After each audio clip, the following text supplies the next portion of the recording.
Her parents sold her for being barren, until a lonely cowboy with 5 children in Wild West stories. Before we dive into the story, don't forget to like the video and tell us in the comments where you're watching from. She wanted nothing grand, only a place where she could stay without begging to belong. They called her barren, unworthy of a name.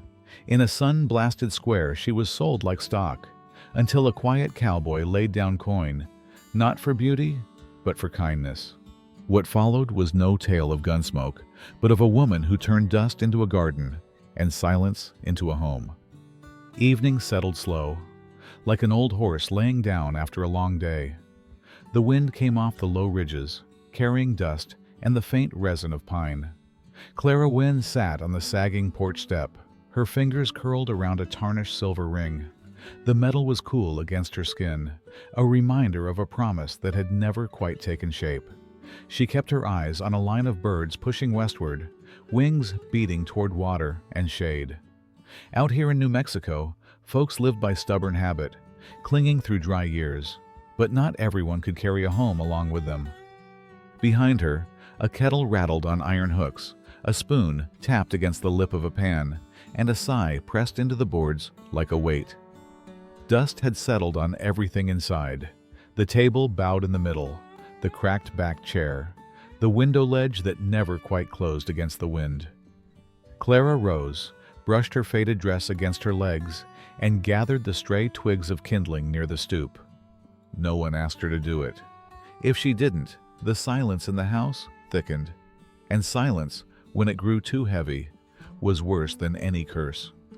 She tied back her hair with a strip of worn ribbon, the ends frayed and soft. Stray strands fell against her cheek, carrying the smoke of last night's fire. Out of old habit, her hand touched her stomach, then slipped back quickly, as if she'd been caught in something she hadn't meant. On the shelf, a chipped enamel cup rested upside down beside a spoon worn smooth by years of the same grip. Those things didn't argue or demand. They only endured, same as she did. At the well, the rope rasped against dry wood, groaning with each pull. She lifted a bucket only half full, enough to last until morning.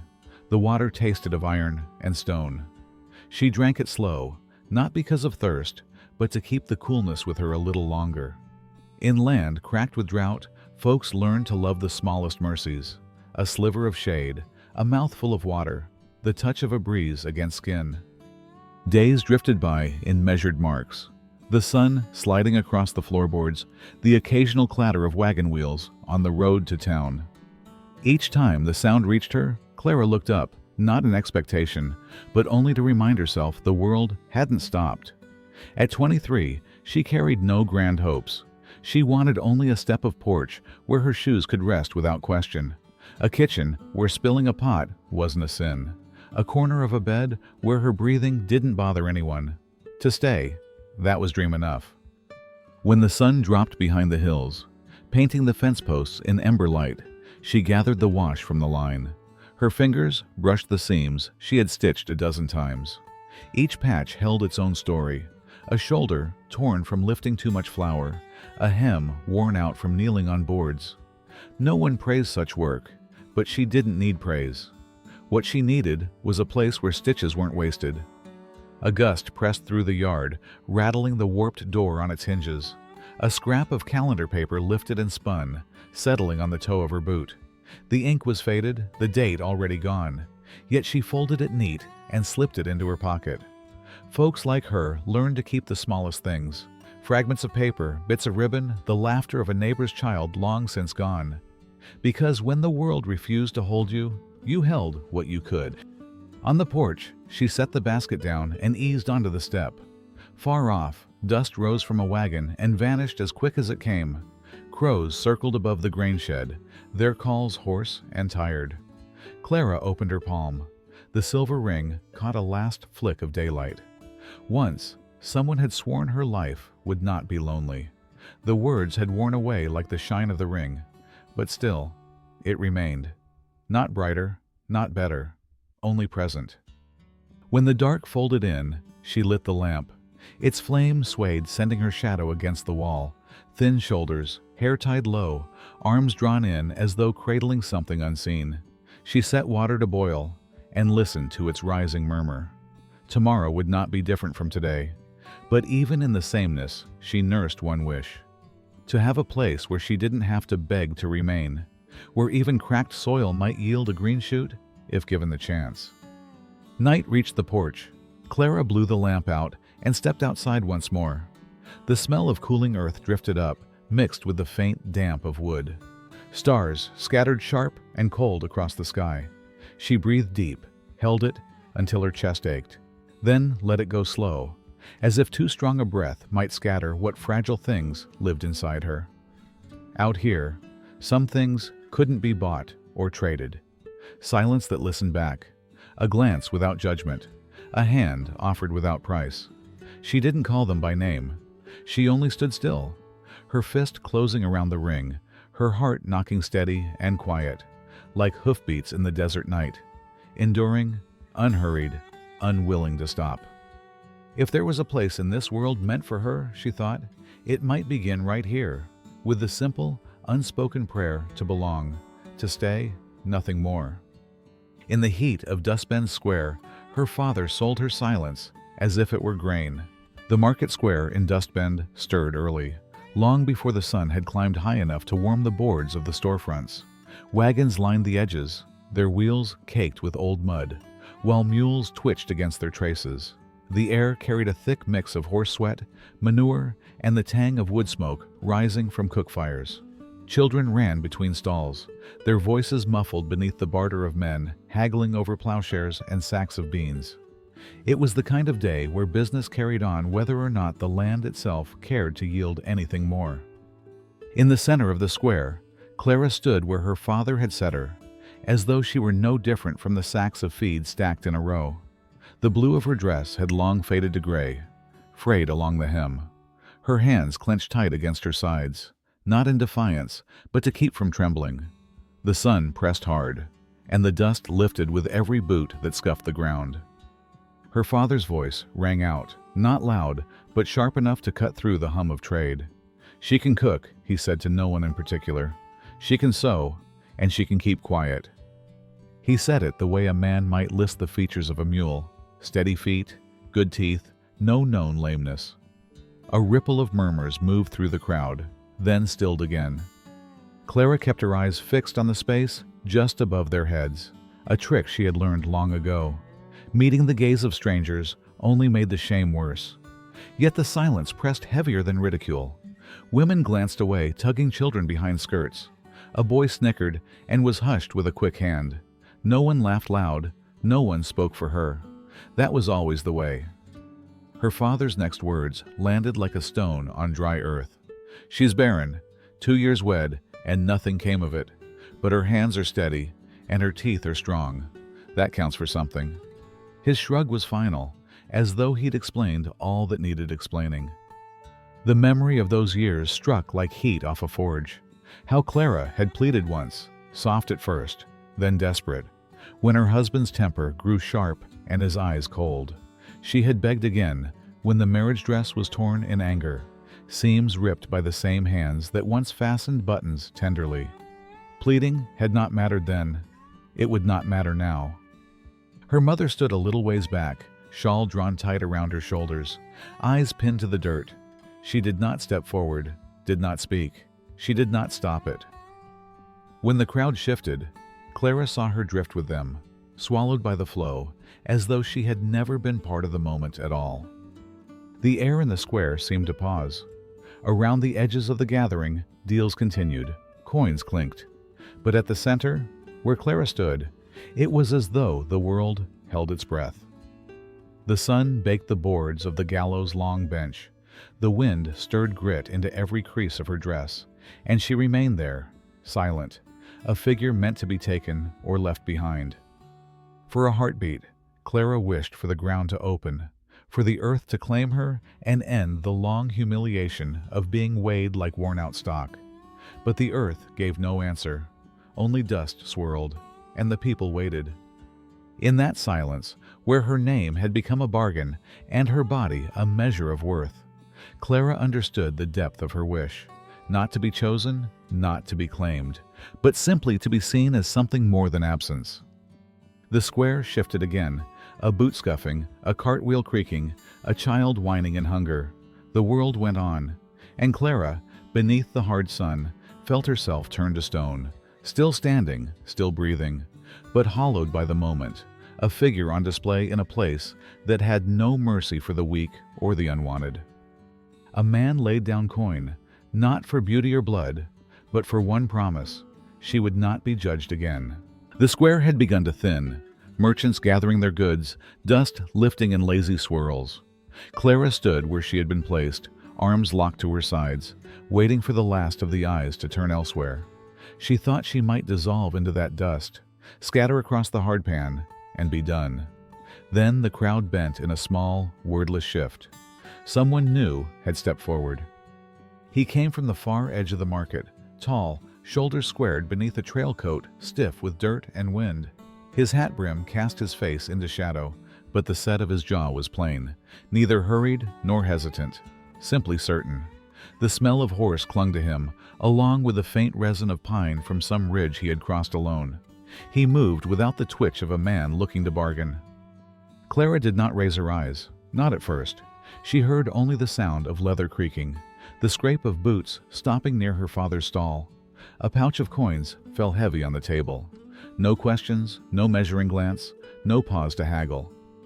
"You sure?" her father asked, voice pitched low, carrying the smirk of a man who thought he'd pulled off something clever.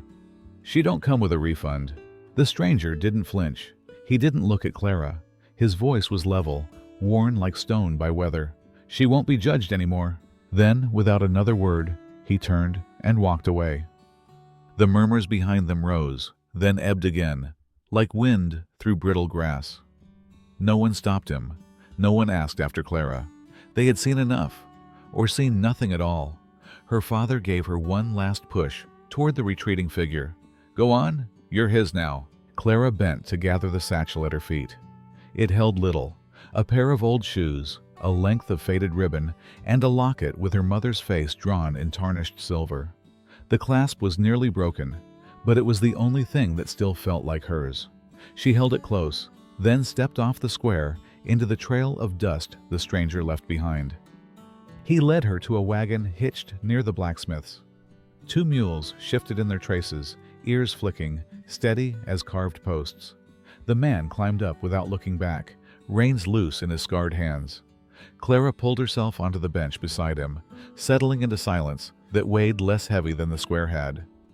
He passed her a dented canteen. "Long ride," he said, as if nothing else needed saying.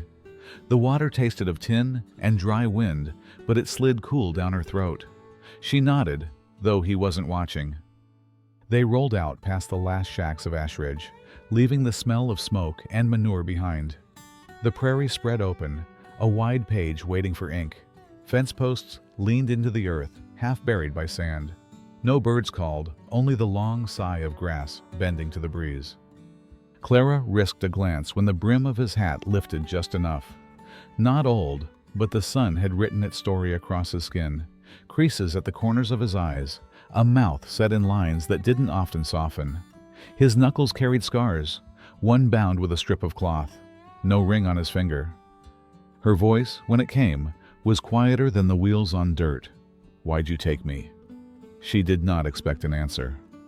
For a while he said nothing, the reins resting easy, the mules steady in their pace. Then, without looking at her, he said, "5 children, no mother, no time." The words struck harder than the sun. Clara's throat closed on the next breath.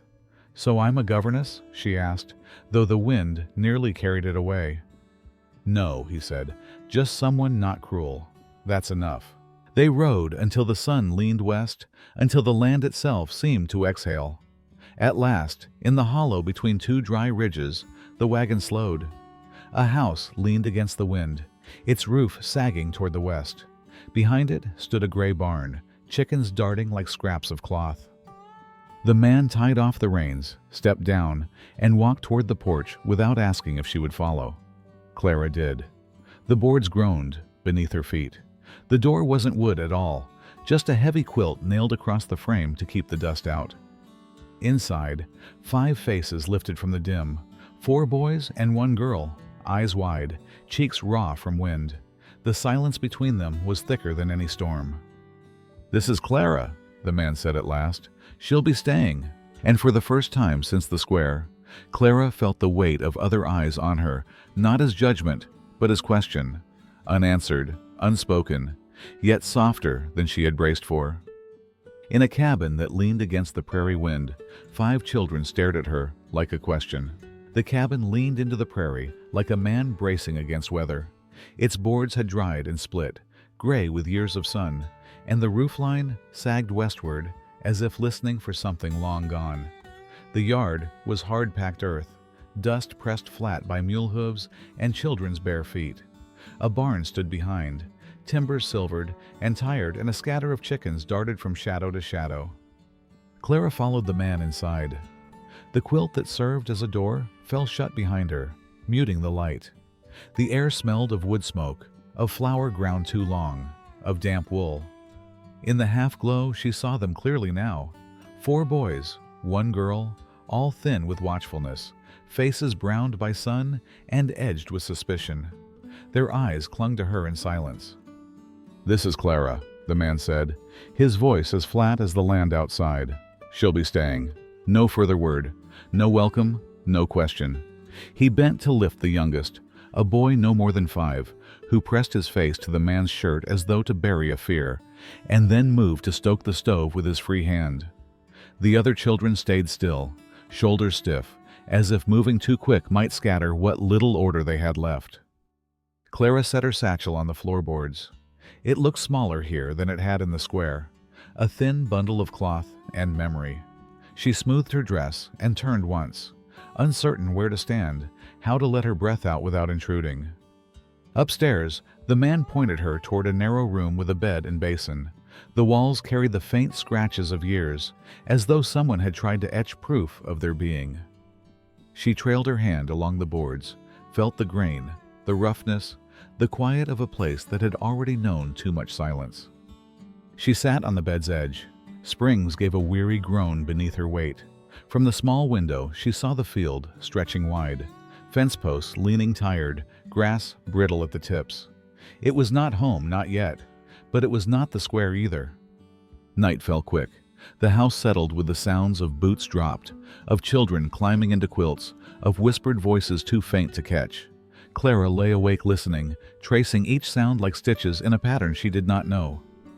At dawn, the smell of wood smoke and old coffee pulled her from bed. She descended the stairs, careful not to creak too loud, and found the kitchen already stirring. The eldest boy sat with arms folded, guarding the younger ones with a gaze too old for his years. The little girl clutched a scrap of fabric in her fist. The youngest shadowed the man's leg, silent but curious. Clara moved quietly among them, unsure where to place her hands. She reached for the coffee pot, too heavy, and the tin scorched her fingers. She tried the beans, and they turned to paste. Bread dough refused to rise beneath her palms. Each misstep pricked at her, shame settling on her shoulders like dust. She pressed her lips together and swept the floor, the broom rasping against the worn boards until her arms ached. That afternoon, she lifted a pot of stew from the stove. The iron slipped, crashed, and broth splattered across the floor in a dark tide. The sound struck the house still. The children froze, eyes wide. Clara braced herself, heart hammering, waiting for the sharp shout, the sting she knew too well.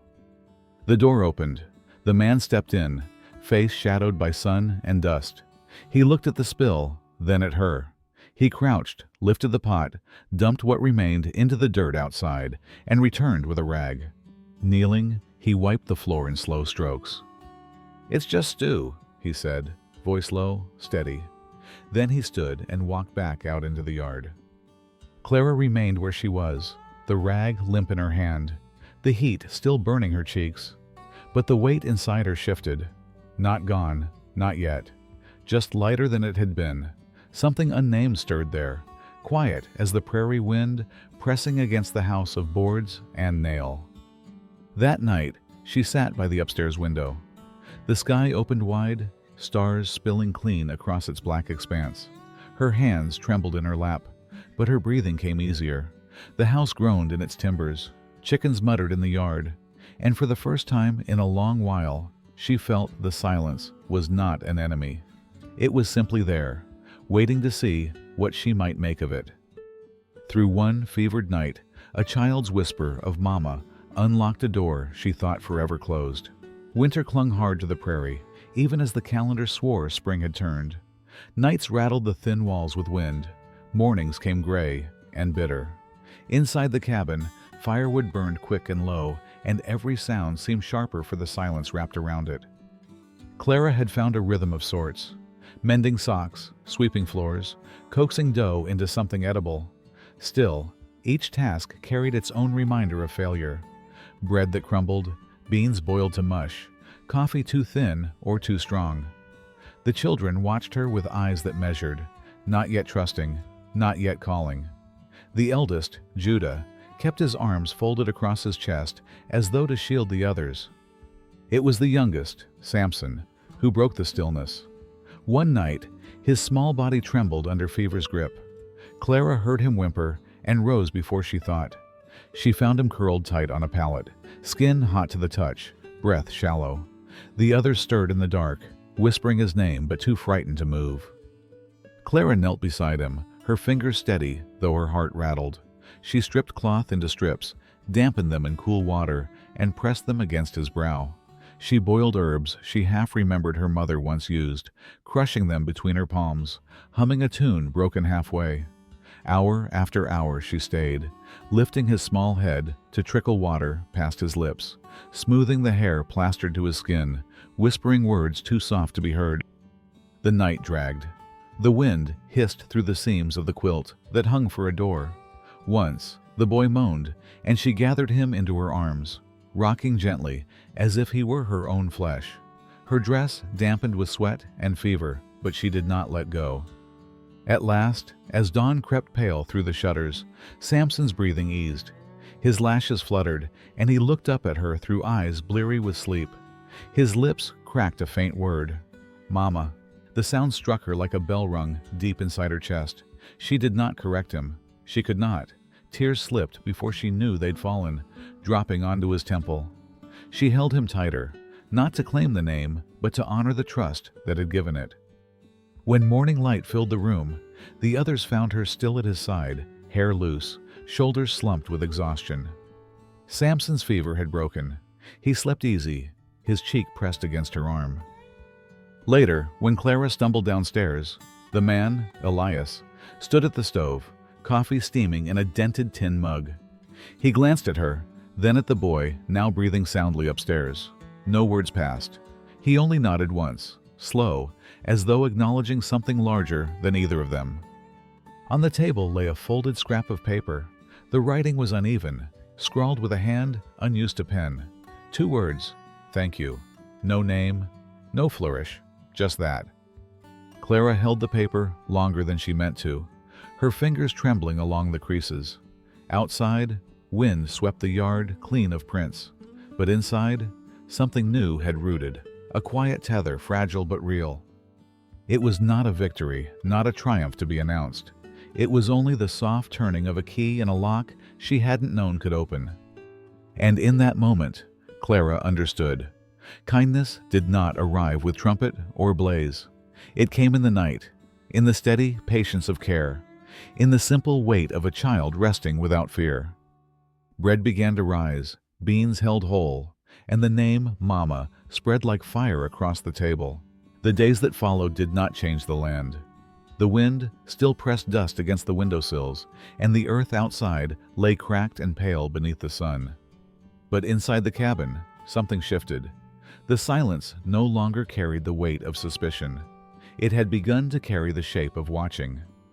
Clara's hands, once clumsy with their work, steadied. Bread began to rise beneath her palms, soft mounds filling the air with warmth instead of the smell of scorched flour. Beans, cooked slow, held their shape and fed the children without complaint. She stitched torn shirts and socks, her needle sure, and from the scraps of feed sacks she cut long strips, turning them into scarves. When she laid them across the backs of chairs, one for each child, no one asked why. They simply looped the cloth around their necks, wearing them like something long deserved. In the evenings, she lit a stub of candle and gathered the children close. The boys leaned over the rough wood table while she traced letters on scraps of kindling, guiding their hands. Gideon's name appeared first, shaky but proud. Levi whispered his aloud, as if testing whether it would stay. Judah watched without comment, but his eyes softened when the youngest traced a crooked line and grinned. Mira, the only girl, leaned against Clara's shoulder, quiet but steady, holding tight to the braid Clara had woven into her hair that morning. 2 neat ropes tied with bits of blue ribbon she had salvaged from an old trunk upstairs. The house began to hum with these small things. A song half sung over soup, a line of chalk letters on the porch rail, the sound of scissors trimming fabric. They were not grand gestures, they were ordinary, but they filled the rooms in ways silence could not smother. One night, the cabin glowed with lamplight. The boys bickered softly over a spoon. In the shuffle, Levi handed it to Clara with a mutter, "Here, Mama." The words slipped out like breath, unplanned, unguarded. The room fell still. For a heartbeat, no one moved. Levi's eyes flickered, waiting for correction. None came. Gideon picked up the thread, passing her a wooden block. "Here, Mama," he echoed. Mira clutched Clara's sleeve, whispering it under her breath as if tasting a secret. Even Samson, grinning wide, repeated it with a certainty only the very young can hold. Clara did not answer, not with words. She only reached to gather the fallen spoon, her throat thick, her eyes damp. She set the table again, steady, as though the name had always belonged. From the porch, Elias sat with his hands on his knees, listening. He carved a piece of wood with his pocket knife, shavings falling in a small pile at his boots. He did not look inside, not right away, but when he did, his gaze lingered on the glow of lamplight, on the sound of voices no longer hollow. Something in his shoulders eased. The lines of his face, worn hard by dust and loss, softened for a moment, almost unguarded. That night, when Clara stepped onto the porch to shake out a rug, she found him still there. He didn't speak. He only nodded, as though the silence between them was enough to mark what had changed. And Clara, holding the rug against her chest, felt the weight of belonging settle, not all at once, but like the slow filling of a well after long drought. When the town called her cursed, he answered with one truth. She made a roof where none stood. The trail to Dustbend wound between hills the color of bone, quiet except for the rattle of harness and the steady plod of mule hooves. Clara hadn't set foot there since the square, the day her name was bartered like grain and her worth measured in absence. Yet the wagon needed salt and nails, and Elias had hitched up without a word, leaving the choice for her to climb aboard. She did. In town, the air carried sharper edges. Sunlight bounced off whitewashed walls, off shuttered windows that seemed to stare more than shelter. Clara waited on the porch of the general store while Elias disappeared inside. Her hands folded across her chest, her eyes moving over faces she half remembered, faces that remembered her too well. It came sudden, cutting through the murmur of trade. "Well now, if it isn't the barren ghost come back to haunt us." The voice belonged to a woman leaning against a stall, fan flicking lazily at her neck. Her son's widow, once family, now stranger. At her side, a younger woman in lace gloves and bright cheeks placed a hand against her still flat belly with the satisfaction of a promise. "That's her?" the girl asked, loud enough to turn heads. "That's her," the older one said, her smile sharp. "Pretty enough, but cursed. Couldn't give us so much as a pup." The younger one laughed, soft and cruel. "I will. A fine boy to carry the name. Not like her, useless as a cracked jar." The words struck like stones, yet Clara did not move. Her jaw set, her fists curled at her sides, hidden in the folds of her dress. She turned, ready to step down, to leave the square before her knees betrayed her. A shadow fell across her. Elias had stepped out, a sack of salt in one arm. He said nothing at first. He only looked at the women, slow and deliberate, until their chatter faltered. Then he spoke, not loud, not sharp, only steady. She's the one who settles Mira when her legs ache. She's the one who taught Samson not to throw stones. She's the one who makes my house feel like it has a roof again." No one answered. The women stiffened. The fan stilled midair. Elias shifted the sack higher on his arm, turned to Clara. "You ready?" She nodded, voice caught too deep to rise. Together they walked back to the wagon, leaving the words behind them like dust that would not cling. That night, Clara tucked the children beneath quilts, smoothed Gideon's hair, pulled Mira close when she whimpered. Her hands moved calm, but her chest still carried the echo of the square. Later, she stepped out onto the porch, shawl wrapped around her shoulders. Elias followed, boots heavy on the boards. "You didn't have to say anything," she murmured, her eyes on the spread of stars. He kept his gaze forward, arms resting on the rail. "I didn't say it for them." The silence between them held steady, filled not with shame, but with something else, something that stayed long after the lamps inside had guttered out. In dust and hunger, she coaxed a single red tomato from dying vines and found a kiss waiting. Summer came down like a hammer. The sky paled to bone. The wind carried dust instead of rain, and the creek behind the barn thinned to a trickle too shallow even for the mules to nose at. Each morning, the ground cracked deeper, lines spreading like scars across the yard. The garden withered where it stood. Beans shriveled, corn curled tight, chickens stopped laying. Elias worked longer days, his shirt soaked with sweat and dirt ground into the lines of his face. He spoke less, shoulders bent as though the weight of the land had settled there. At supper the children ate in silence, bowls half filled. Their hunger heard more in the stillness than in complaint. Clara listened through the thin walls at night, hearing the hollow turn of their bellies, the restless stir in their beds. Before dawn she rose, tying rags around her hands. She hauled bucket after bucket from the deep well, water sloshing against her skirts. She carried it to the rows of brittle stalks, kneeling in the dirt, breaking it with the heel of her palm until her knuckles bled. She turned the soil, lifted each sagging leaf, whispered lullabies her mother had never finished teaching her. The work left her raw, but she would not stop. Neighbors rode by now and then, offering help, offering advice. Clara only shook her head. This patch of ground had become hers in a way words could not claim. Each evening she returned, watching for the faintest shift of green against the dust. Some days, nothing came. Some days she thought she was singing to a graveyard. Still she sang. Then one afternoon, Elias did not come back in from the fields. She found him near the fence, slumped in the heat, skin burning with fever. He waved her off, muttered, "Just tired," but when she touched his forehead, the heat ran through her fingers.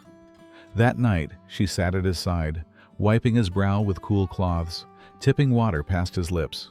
He muttered in dreams, hands twitching as though still gripping reins, then stilled and whispered rough through cracked lips, "Don't leave me. Not you too." Clara bent close, her voice steady though her chest trembled. "I'm not going anywhere. Not when I'm needed." By dawn the fever broke. Elias woke to her still there, hair loose, eyes shadowed by exhaustion, hands cracked from soil and cloth alike. He tried a smile. "You look like hell." She smiled back, faint but true. "You should see yourself." Days later, Samson burst through the back door, shouting for her. Clara braced for bad news, heart pounding. But in the garden, tucked beneath a curling vine, hung a single tomato, split on one side, small, imperfect, yet red as blood and alive. She touched it with shaking hands. Elias stood beside her, silent, staring as if he'd never seen such a thing. "How?" he asked. "You taught me," she whispered, eyes never leaving the fruit. "Not everything worth keeping comes easy." He looked at her hands, blistered, browned with dirt, a red kerchief tied at her wrist where he had once bound it, and then lifted them to his lips. His kiss was slow, deliberate, as though he owed her an answer he could no longer withhold. Clara did not pull away. She met his gaze, and in it felt something loosen, something long starved and finally fed. That night, they sliced the tomato into 6 thin pieces, one for each child and one to share between themselves. They ate slow, reverent, as if it were communion. And when the children slept in quilts across the floor, Elias reached for her hand. "I don't have much left," he said. "The land's tired, my bones too." Clara turned to him, the faint taste of the tomato still on her tongue. "You have more than most. Because before you, I had a name no one wanted to speak. Now I have children who call me home, and a man who lets me stay without asking me to be anything else." Elias touched her cheek, thumb rough as bark.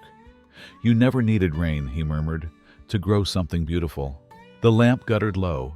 The wind pressed against the walls, and for the first time since she'd left the square in Dustbend, Clara felt the ground beneath her steady. Beneath an old oak, they rested side by side, while the garden kept on blooming for all who stayed. Time did what it always does on the frontier. It moved like weather, not in sudden storms, but in the slow grind of seasons. The children grew taller, their voices changed, their boots wore deeper paths through the yard. One by one they left, chasing cattle drives, drifting toward towns where the smell of coal and iron promised wages. Some returned with babies in arms, others sent letters wrapped in paper that smelled of train soot and far-off rain. Yet the house never emptied. It filled in new ways, with laughter too small for boots, with quilts laid across cradles, with bread rising steady in the oven. The garden stretched wider each year. Clara's hands coaxed life from soil no one had trusted. Cornstalks bent in the wind, sunflowers leaned toward dawn, mint tangled with onions along the fence line. Things grew where they should not, and still they flourished. At first light, Elias would stand on the porch, mug in hand, hat pushed back, watching her move between the rows. He never interrupted. He only watched, quiet as prayer, as though each morning was a miracle worth guarding. Autumn carried gold across the fields when a grandson tugged Elias by the sleeve, his voice curious. "Grandpa, why don't we call it Mama's garden?" Elias paused beneath the gate's arch, hand resting on the carved wood above. Deep in the grain, worn by weather, were the words he had set there years ago. "She did not bear my blood, but she gave birth to the rest of my life." The boy frowned, turning the words over. "So she gave you a new start?" Elias smiled, slow and quiet. "She gave me everything." When Clara's time came, they laid her beneath the old oak at the garden's edge, the same tree where wind chimes once sang, where a swing had held a little girl with weak legs, where the branches had grown with them through drought and storm alike. Elias carved the headstone himself. It bore only one line: "Here grew everything she was never given, and all that she gave anyway." After that, he rose each dawn, carrying his coffee to the oak, sometimes with a half-carved bird, sometimes with nothing at all. He sat in silence, the kind that no longer pressed heavy, but rapped gentle, as if the land itself remembered her. Until one morning he did not rise. They buried him beside her, beneath branches that whispered in the wind. The garden kept on. Even when frost came early, even when the rains failed again, life spiraled out. Mustard greens along the fence, beans climbing the porch rail, sunflowers taller than memory. The land held the mark of their hands, of their staying. Travelers still passed the fence line, wagons rolling slow, eyes catching on the sign hammered deep into the earth. Weathered now, edges cracked, but still legible, not for sale. They did not know the story, not in full. They only knew the feel of it, that some places are not measured in coin, but in the hearts that refuse to leave. And sometimes, against all odds, dry hills bloom for those who choose love, when no one else did. When all was said and done, theirs was never a tale of triumph, carved in stone, but of two worn souls who chose to stay where the world had told them to leave. Out on land that should have broken them, they coaxed a garden, a home, and a family into being. The years passed, the house leaned, the winds kept blowing, yet the love they tended endured, quiet, steady, and unshaken. Maybe that's what the West teaches us best. Not the glory of gunsmoke or the clash of rivals, but the healing that comes when ordinary people stand by each other, even when it's hard, even when no one else believes they can. If this story touched a place in you, perhaps a scar, perhaps a hope, share your thoughts below, not as noise, but as a way of keeping these small, stubborn lights alive for one another. Sometimes, a simple word left behind can be as steady as a hand offered on a long, dusty trail.